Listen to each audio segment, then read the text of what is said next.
So now ब्रैडकॉम group, अब देखिए यहाँ पर ईडी की रेड पड़ी है और यहाँ पर ये क्यों हो रहा है और अब तक का जो न्यू इंटरिम ऑर्डर है वो उसके अंदर लिखा क्या है ये आप समझिए। कितना पैसा गायब है और ये स्टोरी आपकी वही है जो हम लोग बहुत पहले बात करते थे।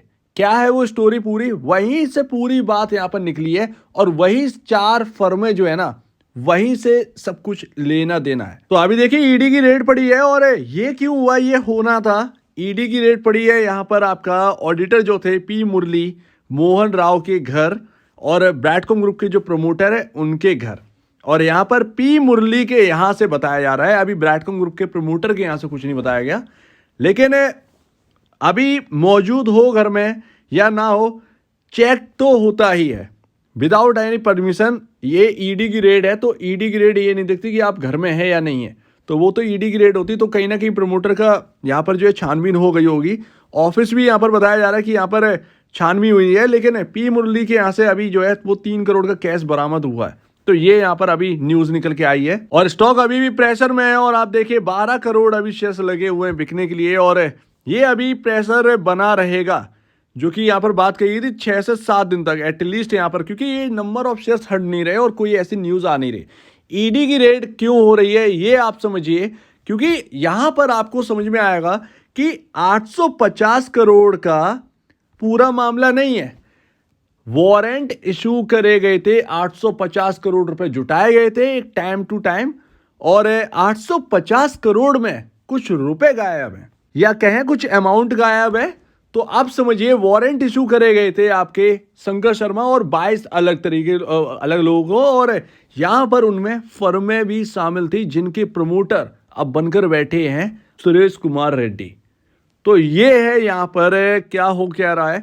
सबसे पहले तो हमने जब बात करी थी कि फॉरेन प्रमोटर से सुरेश कुमार रेड्डी ने अपनी स्टेक बेचकर यहां पर इंडियन प्रमोटर में यानी कि वो 4 फर्मों में खरीदारी करी थी, जो कि आपको ध्यान होगा बहुत लंबा समय हो चुका है उसको बात करें, और जो कि काफी उलझाव था कि इन्होंने किया क्या है। लगभग 18% के आसपास स्टेक थी, वो बेचकर 8% रह गई। फिर उसके बाद 0.86% यहाँ पर रह गई थी सुरेश कुमार रेड्डी की एज अ फॉरेन प्रमोटर। उसके बाद 4 फर्मों में ऑलमोस्ट 16 से 17% स्टेक थी, वो 4 फर्मों को खरीदा गया इनकी तरफ से। अब यहां पर बात ये समझिए कि ये तो प्रमोटर बन गए, ये तो आधी अधूरी कहानी है। ये फर्म इन्होंने खरीद ली, इनकी होल्डिंग इनके पास आई क्योंकि ब्रैडकॉम ग्रुप की 18% के आसपास होल्डिंग इन 4 फर्मों के पास थी, आराधना कॉमर्शियल, सरिता, कल्पना और शालिनी। तो अभी इसमें क्या है देखिए, यहां पर हुआ क्या है, 850 करोड़ का जो यहाँ पर वारंट इशू किया गया था उसमें से इनका भी हिस्सा था, इन्होंने भी पे किया था, लेकिन पैसा पहुंचा नहीं। आप ये समझिए ऑलमोस्ट 190 करोड़ 850 करोड़ में मिसिंग है और वो 190 करोड़ इन फर्मों से आने थे।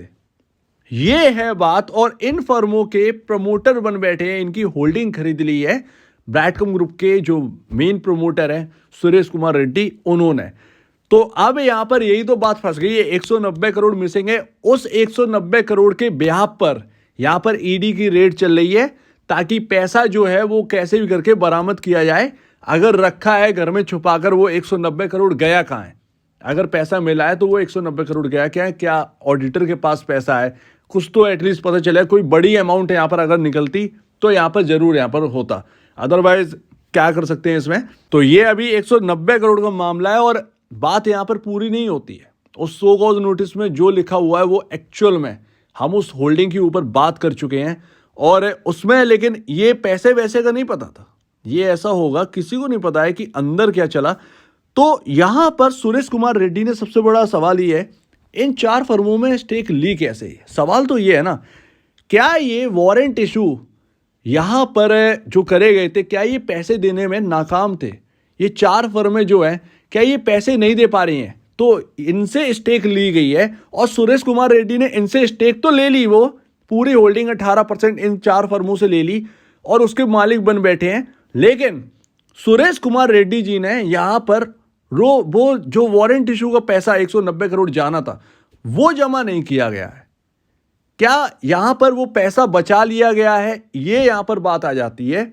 और यही बात समझ में आ रही है क्योंकि 4 फर्मों ने पैसा दिया नहीं है, 190 करोड़ का मामला है, आप 4 फर्मों के प्रमोटर बन गए हो, प्रमोटर बनने के बाद भी रिकवर नहीं हुआ है पैसा। यानी कि आप प्रमोटर हो तो आपको पैसा देना चाहिए या फिर क्लैरिफिकेशन देना चाहिए। तो इन 4 फर्मों ने जो वारंट इशू इनको करे गए थे, वो 4 फर्मों ने पैसा नहीं दिया है, पे नहीं किया है। बाकी सबने कर दिया, इन्होंने पे नहीं किया है, तो हम इनकी स्टेक वापस ले रहे हैं। ऐसा कोई भी क्लैरिफिकेशन नहीं आया है, ये सबसे बड़ी बात है। तो यहां पर यही तो मैंने, लेकिन अभी ये एक और बात है, 2016-2017 में बताया जा रहा है कि इनके एक और प्रमोटर ग्रुप में एक इंसान है, उनका नाम है सुब्रतो साहा।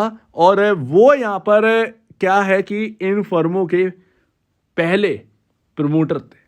तो ये यहां पर लिखा हुआ है उस नोटिफिकेशन के अंदर कि सुब्रतो का साहा जो है वो सुब्रतो नाम है, हाँ। तो यहां पर जो भी नाम है, तो उनके यहां पर जो है ना स्टेक 3 फर्मों के अंदर, इन दो फर्मों के अंदर, मेरे ख्याल से 2 फर्में लिखी हुई थी, वो ध्यान नहीं है 4 फर्में या फिर 2 फर्में, इन 4 या 2 में से कोई एक है, मतलब 2 होंगी या 4 होंगी, खैर वो छोड़ते हैं उधर। एटलीस्ट यहां पर ये समझिए कि उनकी स्टेक थी, ये बात मेन है। इन 4 फर्मों के अंदर जो भी वो 2 फर्म हो, तो उनके अंदर स्टेक थी पहले। तो यहीं पर बात अब फंस जाती है, इसीलिए यहां पर मैटर समझ में नहीं आ रहा है कि हुआ क्या है। आप पहले प्रमोटर थे, फिर उन्होंने पैसा लगाया, फिर वारंट इशू हुए। तो यही बात अब एक क्लैरिफिकेशन आना है कि ब्राइटकॉम ग्रुप के जो प्रमोटर हैं यहां पर, वो 190 करोड़ रुपए जो पे करने थे इन 4 फर्मों को, वो पैसा कहां गया? आप उसके मालिक बन बैठे, क्यों मालिक बने? पूरा मामला जो है वो यहीं पर अटका हुआ है। बस ये है पूरा मामला। 850 करोड़ का नहीं बल्कि 190 करोड़ मिसिंग है, और उसी की वजह से ये रेड हो रही है। तो ये वही बात है, यहां पर जो पुराना मुद्दा था वही यहां पर निकल कर आया है कि ये 4 फर्मों की एंट्री कैसे हुई, ये 4 फर्मों की स्टेक यहां पर ले ली गई, लेकिन वारंट इशू का किसी को कानो कान खबर नहीं हुई कि ये 190 करोड़ का क्या हुआ।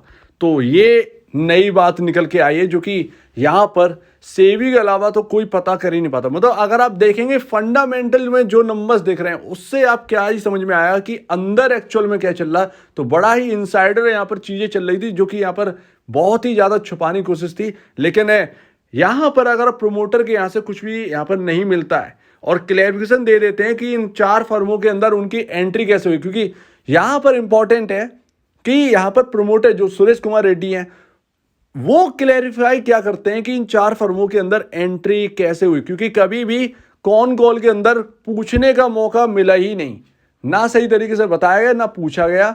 तो वो यहां पर मौका किसी को मिलता ही नहीं था, तो वो क्या पूछ पाएंगे और हमको पता ही क्या चलेगा। तो वो यहां पर पुराना मामला उठकर आया है, उसी के ऊपर सब कुछ बना हुआ है, वही 190 करोड़ उसी में अटका हुआ है, वही है पूरा। लेकिन एक अच्छी बात यह है कि 190 करोड़ यहां पर जो है वही यहां पर मिसिंग है। एटलीस्ट वो बाकी का जो पैसा है वो एटलीस्ट अंदर आया है कंपनी के।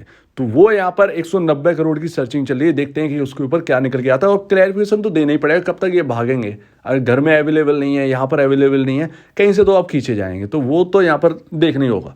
सो उम्मीद है आप इस बात को समझेंगे। इन्वेस्टिगेशन तेज है, लेकिन स्टॉक के प्राइसेस का हाल बहुत बुरा है। तो देखते हैं यहाँ पर क्या होता है, क्या यहाँ पर निकलता है। ये जल्द से जल्द जवाब दे दें तो एटलीस्ट मामला सब कुछ शांत हो, एटलीस्ट यहाँ पर शांत हो कि इन होल्डिंग के अंदर आप क्या कर रहे हैं, कैसे आपकी एंट्री, इतने पर ही बात पूरी हो जाएगी। लेकिन सामने ही नहीं आ रहे हैं, तो पता नहीं क्या होगा यहाँ पर, देखते हैं यहाँ पर। सो उम्मीद है आप इस बात को समझेंगे। आपका क्या कहना है इसके ऊपर कमेंट सेक्शन में कहिए। और देखने के लिए बहुत धन्यवाद दोस्तों।